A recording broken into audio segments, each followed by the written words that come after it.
باش تهني من هاد الصوره اللي غتبان قدامك جبت لك واحد 3 د الوصفات خطيرين جدا اللي غادي ينفعوك في هاد الصيف.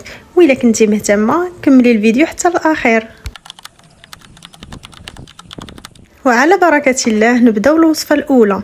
هاد الوصفه يا البنات راه خطيره جدا، واول عنصر فيها هو القرنفل. وكيف ما كيتعتبر القرنفل واحد الرائحه طارده قويه جدا للحشرات والدبان. والمكون الثاني هو سنيده. علاش البنات؟ حيت هي المصياده، حيت الحشرات والدبان بدورهم كيموتوا على الحاجه الحلوه. والمكون الاخير هو الخل. علاش الخل؟ حيت الخل ملي كيتلاقى مع القرنفل كيخرج لنا الريحه ديالته تتولي مجهده، وهكا الدبان دغيا كيمشي في حالاته، والريحه تتولي منتشره عندنا في الدار كامله. هكا الدبان كيشمها كيدوخ كيهرب كيمشي في حالاته.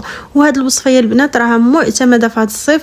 ما غيبقى عندك دبان، ما غيبقاو عندك حشرات، استعمليها وردي عليا.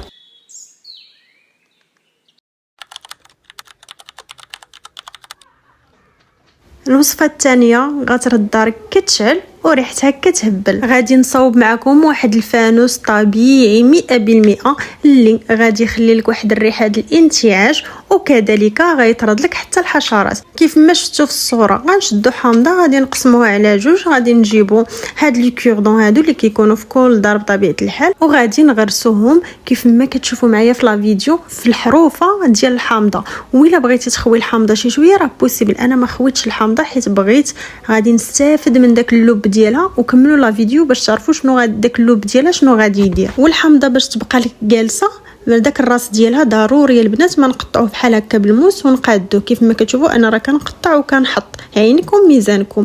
وإلا كانت الحامضه مقدره ما يحتاجش انك تقطعيها. والعنصر الاساسي هي هاد الشمعه يا البنات، هي اللي كنشعلوها وكندخلوها كيف ما كتشوفوا معايا في لا فيديو في هذيك الفانوس اللي حنا صاوبنا. ملي كنشعلوا الشميعه الحراره ديالها كتسخن لينا الحامض، وهكا كتولي تعطينا واحد الرويحه في الدار كامل، وما كيبقى يدور عندك لا دبان ولا حتى ناموس. وبالنسبه للحامض راه القشره ديالته غنيه بالزيوت العطريه اللي كتعطي لك واحد الريحه ديال الانتعاش والنقاء في الدار ديالك. والقرنفل والحامض هذا الثنائي هذا كيتعتبر اقوى طارد طبيعي للحشرات كاملين.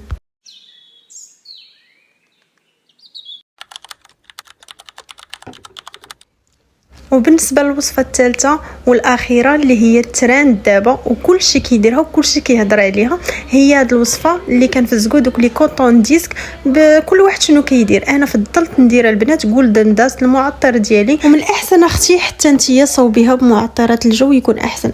معطر الجو عندك صوبيها به، ومن الاحسن يكون معطر الجو الكاليتي ديالته تكون طالعه باش هكا الريحه ما تمشي لكش دغيا. فريمون وصفه رائعه جدا. انا منين درتها وانا كنشم واحد الرويحه كتحمق. فين ما بغيتي حطيها. ممكن تحطوها في الدخله ديال الدار، في لي طواليت، في لي صالون، وكذلك حتى في لي شومبر كوشي، في لا كويزين. فريمون واحد ديفيزور اللي زوين، والصراحه الله يستحق المشاركه. فريمون الريحه كتبقى فواحه يا البنات. غير ما تعكزوش ونوضوا صوبوها. وإلا عكزتي يا اختي ما عليك الا تاخدي جولدن داست وترشيها في دارك وها نتيا معطره باحسن ريحه. وإلا عجبكم لا فيديو ما تنساونيش من لي لايك وتخلوا لي في لي كومونتير اش من وصفه عجباتكم.